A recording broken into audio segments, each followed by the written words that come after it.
Assalamualaikum warahmatullahi wabarakatuh. Saya Sonia Sukma Maharani dari kelas 12 IPS 1 dan nomor absen 26. Di sini saya akan menjelaskan bagaimana pertumbuhan ekonomi di Indonesia maupun di luar negeri atau di dunia terkait adanya virus corona 19 ini. Pertama, virus yang berkembang di Cina ini mulai mewabah di beberapa negara, termasuk negara Indonesia. Pertumbuhan ekonomi dunia terkoreksi, bahkan pemerintah telah menyiapkan susunan anggaran pendapatan dan belanja negara perubahan atau APBNP 2020 karena virus corona. Menteri Keuangan Sri Mulyani tak menampik jika virus corona ini menjadi beban bagi ekonomi Indonesia.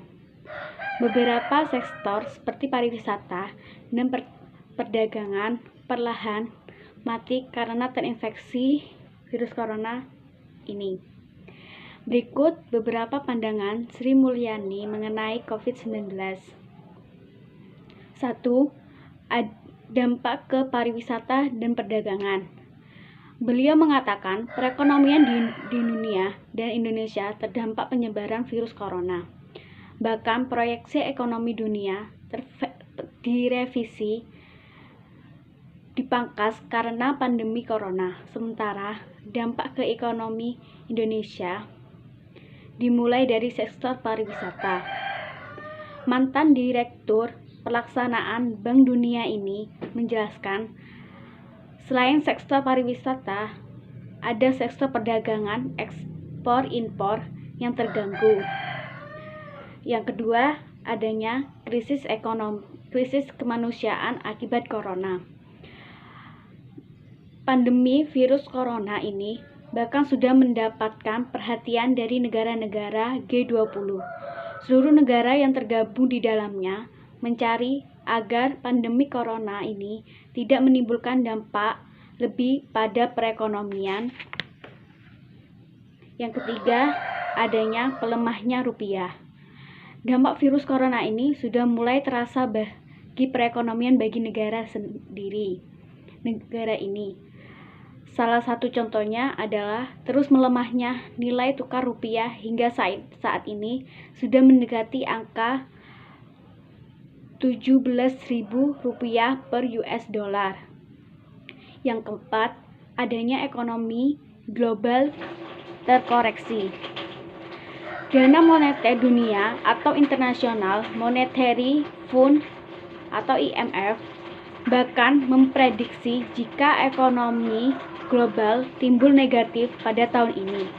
Angka ini jauh di bawah dari angka proyeksi sebelumnya, yang mana ekonomi global diprediksi tumbuh di atas 3%. Yang kelima, adanya corona picu krisis. Maksudnya di sini tuh menjelaskan, di sini Sri Mulyani menjelaskan pelaksanaan Bank Dunia ini menyebut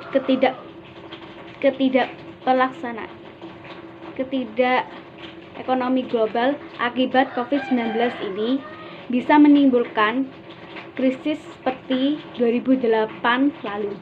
Bahkan menurunnya IMF demikian pada saat ini bisa lebih buruk mengingat penyebaran virus corona ini bergerak cukup cepat.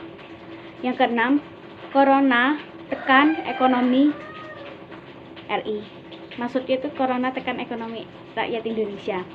Menteri Keuangan memprediksi pertumbuhan ekonomi di kuartal 1 2019 akan mengalami tekanan dan hanya tumbuh 4,5 hingga 4,9%. Hal itu imbas dari wabah virus corona yang menyebar begitu cepat. Meskipun begitu, anggota pertumbuhan penduduk ekonomi ini masih relatif lebih baik dibandingkan beberapa negara di dunia. Salah satu contohnya saja negara Cina, yang mana pertumbuhan ekonominya justru berawal di angka negatif. Berikut contoh